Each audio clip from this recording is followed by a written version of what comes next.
Il y a des phénomènes aérospatiaux non identifiés avérés. Donc c'est pas une question de croire ou pas croire. Ces phénomènes sont prouvés. Alors c'est vrai que ça pose une question, c'est que si c'est pas terrestre, ça devient extraterrestre.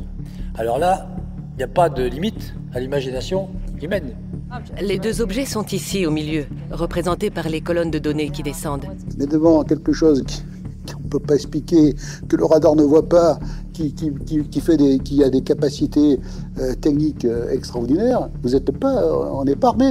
Ce que je vais vous montrer aujourd'hui, c'est l'un des cas les plus incroyables et plus spectaculaires d'histoire d'OVNI qui s'est produite en France. Avec ce qui se passe aux États-Unis, c'est un truc de fou, je sais pas si vous suivez, mais c'est incroyable, moi j'adore. Eh bien, j'ai dégoté pour vous cette histoire qui est complètement dingue. Donc aujourd'hui, on va plonger dans l'un des cas les plus mystérieux d'OVNI qui s'est passé en France, comme je vous l'ai dit, l'affaire Aravilliers.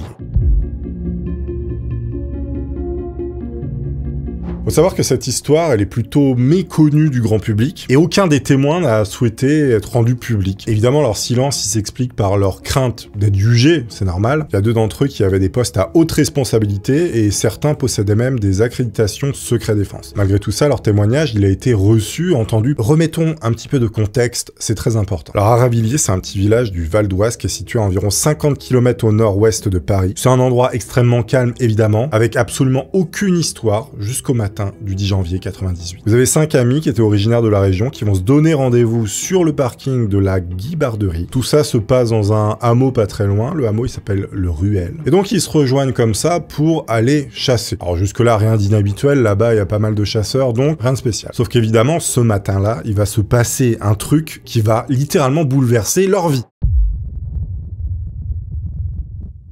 Il fait encore nuit ce matin lorsque le premier des 5 amis, qu'on appellera Monsieur K, va se diriger vers une Mercedes turbo diesel blanche vers le point de rendez-vous. C'est le premier à arriver sur le parking et à s'y garer. Et c'est là qu'il va apercevoir par le toit ouvrant de sa voiture un immense objet volant qui gravite tout simplement au-dessus de lui. Donc là, il va se dire, bon, c'est un avion qui est un peu près, mais très rapidement, il va constater que c'est pas du tout un avion et que c'est très étrange comme truc. De cet objet volant au-dessus de sa voiture, vous avez des faisceaux laser qui sortent et qui sont de couleur vert, rouge et jaune. Et ces lumières, ces espèces de lasers, vont englober complètement son véhicule. Et il décrira que la lumière était très bizarre parce qu'elle semblait couler sur lui comme des gouttes d'eau colorée. Il va réussir à percevoir au centre de l'engin une espèce de tourelle octogonale inversée qui dépasse d'environ d'1 mètre. Et malgré l'obscurité, il va réussir à bien voir la forme de cet objet trop bizarre qui est en train de voler au-dessus de sa tête. Il va décrire qu'il y a un grand creux circulaire d'environ 6 mètres de diamètre qui trône au milieu. Et l'homme, il est convaincu que ce n'est pas une tuyère, donc un bout de réacteur finalement. Il est sûr que c'est pas ça parce qu'il s'y connaît un petit peu. Et lui, il va décrire ça plutôt comme une sorte de porte. Et là, ce qui va se passer, c'est que Monsieur K, donc le mec qui est en train de voir ça, il va perdre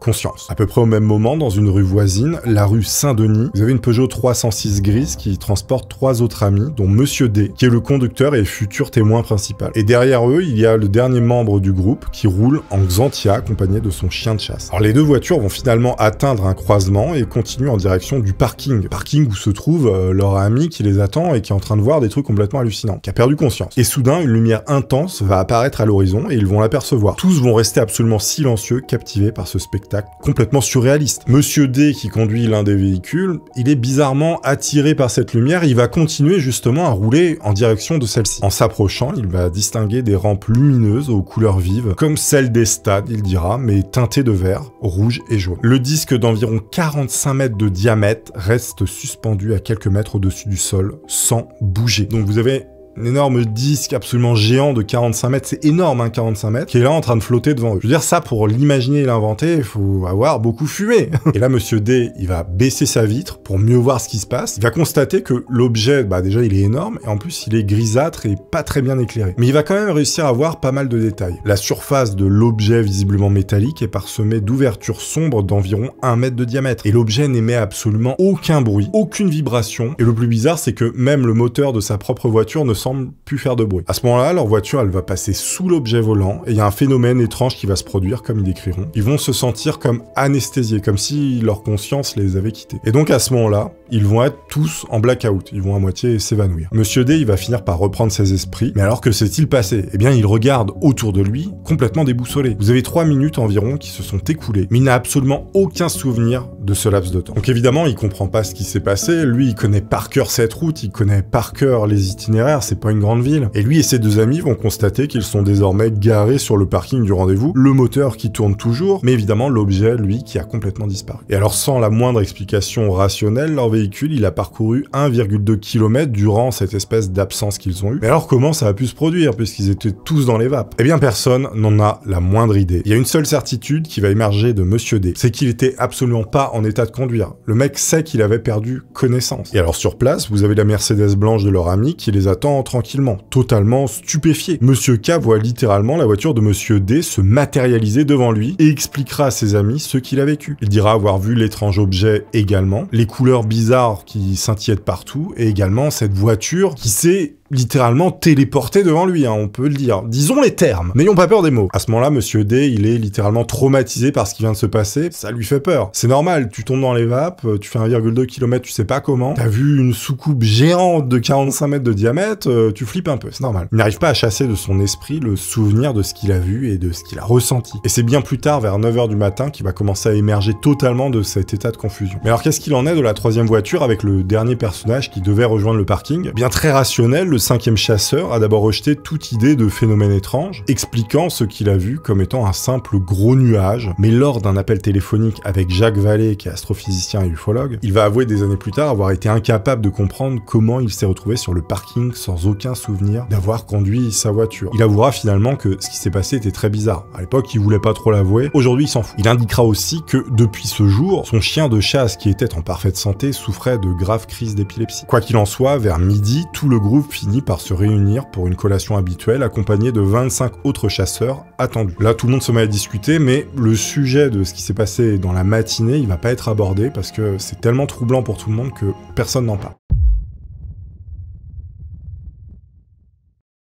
Le lendemain, Monsieur D, il va pas se sentir très bien. Il se sent comme étranger à son propre corps, comme s'il était dans un rêve. Il s'est passé quelque chose de très bizarre en lui. Il est persuadé qu'il a été transporté dans un monde étranger au sien. Et pendant plusieurs jours, aucun des témoins ne reparle de ce qui s'est passé. Ce silence, il va durer presque un mois avant que Monsieur D ressente le besoin de comprendre et de parler à ses amis de cette histoire. Pourtant, l'idée de partager son histoire lui semble inconcevable, parce qu'évidemment, on le prendrait pour un fou. Ce qui est normal, vous me direz. Mais malgré tout, il va décider de franchir le pas, convaincu que son témoignage pourrait contribuer à la science, mais aussi de comprendre ce mystérieux phénomène qui s'est produit cette journée. Monsieur D, il va se procurer une revue spécialisée en ufologie et y retrouve les coordonnées de la Banque internationale de données ufologiques. Il va contacter l'association qui envoie Gérard Desforges, qui est l'un de ses membres, pour recueillir son témoignage. Il y a un accord qui est conclu entre les deux hommes, l'anonymat des témoins sera respecté et l'entretien il va être publié dans cette revue sous le nom de Desforges.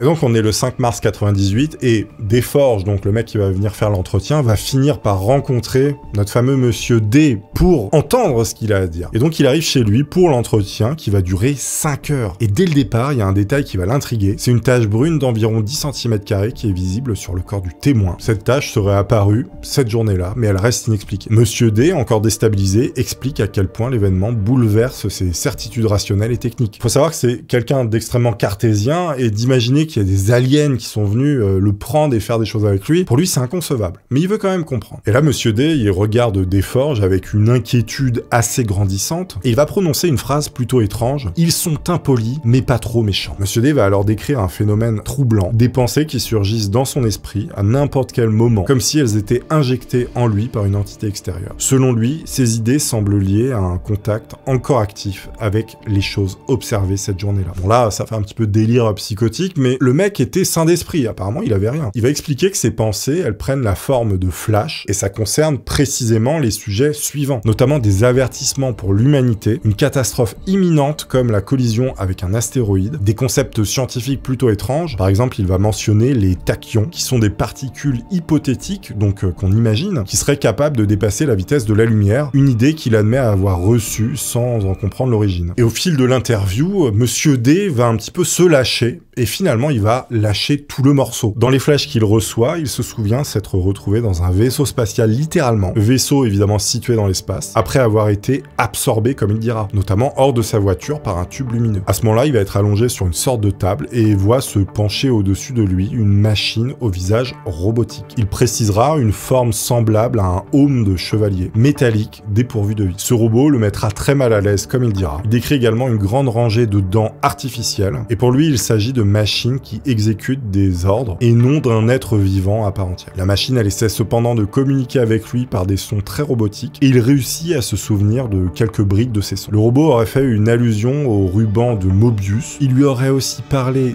d'inversion de polarité, il lui aurait dit « Nous sommes de grands voyageurs de l'espace, nous voyageons à des vitesses supérieures à celles de la lumière grâce au tachyon ». Il se souvient également du mot « tobu » répété en boucle par le robot sans en comprendre la signification. Bon ok, là ça part un peu en gros délire, mais c'est ce qu'il raconte. Il explique en plus de ça que l'endroit où il est pue la mort, littéralement, ça sent mauvais. Il y a une odeur inconnue qui est extrêmement désagréable, et il se rappelle s'être retrouvé par la suite dans un autre lieu en présence d'entités d'environ 2 mètres de haut. Il va expliquer que ces êtres qu'il a rencontrés ont des pattes de gallinacés, donc de poules, et ont des têtes en forme d'aigle avec des pupilles carrées. Il va être persuadé à ce moment-là que ce sont les chefs des aliens. Il va décrire ces êtres très bizarres comme étant plutôt sympathiques, et que si vraiment ils avaient voulu lui faire du mal, il l'aurait fait sans problème. Et donc à partir de ce moment-là, il va avoir de nouveau un trou noir et il va se retrouver dans sa voiture, sur ce fameux parking. Alors pour mieux comprendre ce qu'il a vécu, Monsieur D, il va prendre des cours de dessin et créer des représentations précises du phénomène. Il contacte également des institutions locales comme la gendarmerie, la tour de contrôle, pour vérifier s'il existe d'autres témoignages ou anomalies signalées, notamment sur des radars, mais sans succès. Mais ça ne va pas s'arrêter à ça, vous allez voir, parce que Monsieur D est persuadé qu'une micro-puce a été implantée dans son cerveau, et selon lui, cet implant agit comme un relais, permettant à l'entité de transmettre ses pensées étrangères, et c'est la raison pour laquelle il les définit comme étant impolies, parce qu'elles ne lui ont pas demandé son autorisation. Donc arrivé à ce moment-là de la vidéo, moi je me dis,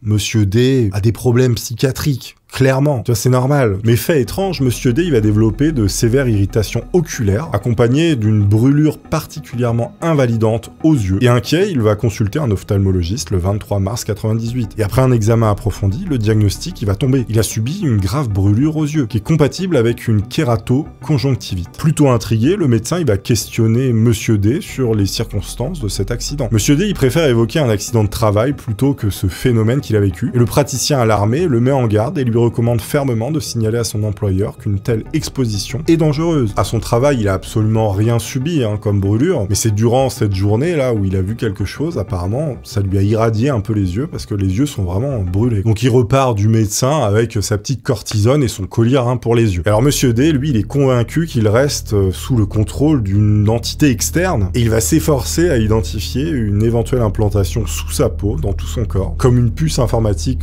ou une pile. Oui, je sais, on dirait un délire de fou. Sauf que la mi-mars 98, il va remarquer 2 taches bleues sur la face interne de son gros orteil gauche. Et il va les montrer à Gérard Desforges, donc ce mec qui faisait de l'ufologie. Desforges lui dira que c'est pas normal d'avoir ce truc-là. Bon, il est pas médecin, mais il va trouver ça très bizarre aussi. Mais c'est pas tout, parce qu'il va se passer un truc incroyable avec son corps durant les mois qui suivent, puisque son corps va tourner à la couleur orange. Le mec va devenir un Simpson. Cette couleur orange, elle est souvent due aux radiations qu'un corps peut subir. Et par la suite, il va avoir d'énormes furoncles qui vont apparaître sur la cuisse. Le 21 avril 98, lorsqu'il le perce, il va découvrir un petit trou rond et sec, d'où il extrait une sorte de gélule blanche, mesurant environ 12 mm sur 4 mm. Et cette gélule, elle est gélatineuse. C'est très bizarre, on dirait un œuf. Il racontera que lorsqu'il a extrait cette gélule de sa cuisse, la plaie s'est quasiment refermée instantanément, sans aucune inflammation ni cicatrice. Finalement, il va jeter cette gélule, pensant que c'est un bout de lui-même en fait, mais ça ressemblait vraiment comme une pilule blanche gélatineuse, il dira. Finalement, il va consulter un radiologue pour des investigations approfondies. Le radiologue, il va suggérer que ça pourrait ressembler à une excroissance osseuse qu'il aurait retirée, sans signe d'anomalie particulière. Le truc qui est plutôt étrange, c'est qu'il a une kératoconjonctivite aux yeux, qu'il a les yeux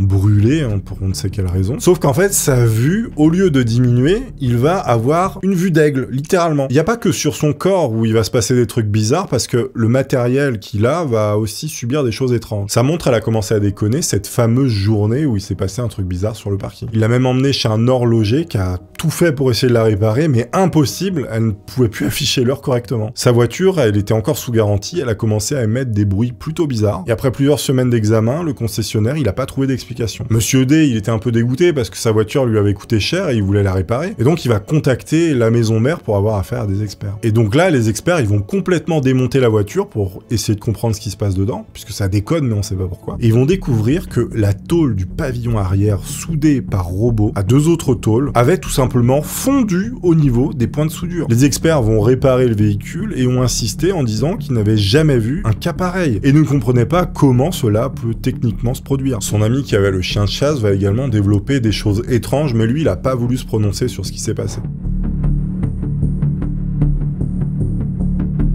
Vous avez des événements frappants qui vont se produire le même jour du fameux passage de ce soi-disant ovni. Dans le village, vous avez l'un des habitants les plus respectés, qui était un cadre supérieur, et connu pour son assiduité et sa discipline. Et bien ce jour-là, le matin même d'une réception importante à 10h, il va rester profondément endormi, ce qui n'était jamais arrivé en 40 ans. Vous avez également un événement encore plus étrange qui affecte un collègue proche de cet homme. C'était un responsable commercial qui vit avec sa femme et leur fille de 2 ans. Et eux étaient dans une maison qui était située sur le passage de l'objet probable. Bien que personne ne sache précisément de quoi il s'agit, le père se souvient parfaitement que sa petite fille, habituellement calme et sereine, elle va commencer à être prise de terreur nocturne intense. Les nuits d'après, ses angoisses vont commencer à s'aggraver, et malgré les efforts de sa mère qui va tenter de la rassurer, rien n'y fait. La fillette, elle est complètement prostrée, figée de peur, fixant la fenêtre avec un état de panique visible et un vide total dans les yeux. Elle devient également terrorisée par son jouet favori, qui est une petite tortue robot qui diffuse des lumières de couleur. Et après cet événement, il va falloir plusieurs mois pour que l'enfant retrouve un état normal. Donc dans le village, il y a eu quelques personnes qui ont été affectées. Mais alors que signifie le mot Tobu, que a entendu Monsieur D, soi-disant quand il s'est fait enlever? Eh bien des investigations ont été menées pour comprendre le sens de ce mot. Et les résultats donnent froid dans le dos. Il s'agit de Tobotis B, qui est une exoplanète située autour de l'étoile Tobotis, qui a environ 51 années-lumière de la Terre, dans la constellation de la Bouvier. Et donc ça a été l'une des premières exoplanètes découvertes en 96 grâce à la méthode de la vitesse radiale. Tobotis B est un Jupiter chaud, une planète géante gazeuse qui orbite très près de son étoile, bien plus près que Jupiter ne l'est du Soleil. Cette proximité avec son étoile, elle entraîne des températures de surface extrêmement élevées, dépassant 1200 degrés, avec une masse environ 5,5 fois celle de Jupiter. Et donc Taobotis est une planète extrêmement massive. Ce qu'essaye de nous dire Monsieur D finalement, c'est que Tobu voudrait dire que ces personnes-là viendraient de là-bas, de ce système solaire. Enfin pas solaire, mais système. Dans tous les cas de rencontres d'OVNI, les théories, elles sont un petit peu toujours les mêmes. Essais militaires, hallucinations collectives, etc., etc., on connaît la musique. La théorie du mensonge qui suggère que les 5 chasseurs auraient inventé cette histoire, elle tient pas trop, parce qu'en effet, il y a des témoins qui ont choisi de rester anonymes aussi. Le fait de vouloir rester anonyme, ça montre qu'ils avaient aucun intérêt à tirer de cette histoire qui serait inventée. Donc ils ont jamais tiré profit de cette expérience. À moins de faire une vaste blague, il y avait aucun intérêt. Est-ce que ce serait une hallucination collective? Il y a cette autre hypothèse qui est que les témoins aient été victimes de cette fameuse hallucination collective qu'on connaît. Ça peut arriver dans des moments de stress, d'excitation ou lors d'un événement inhabituel qui va déclencher des expériences psychologiques partagées comme ces hallucinations. Mais c'est extrêmement rare. Est-ce que ce serait un essai militaire? Il y en a qui pensent que l'OVNI n'était pas extraterrestre mais bien terrestre, comme un prototype militaire ou un test d'équipement ultra secret. Ravilliers étant une zone plutôt tranquille, c'est peut-être un endroit parfait pour des essais loin des regards indiscrets. Aucune de ces théories n'est capable d'expliquer les séquelles physique et matériel qu'il y a pu y avoir, si tant est que tout cela soit vrai, évidemment. Dans tous les cas, ça reste l'un des cas les plus incroyables d'apparition d'OVNI en France. Encore une fois, j'espère que vous aurez apprécié cette vidéo. Pensez à laisser des pouces, ça aide beaucoup, à vous abonner si ce n'est pas déjà fait. Merci à tous, je vous dis à la prochaine, comme d'habitude. Au revoir les amis.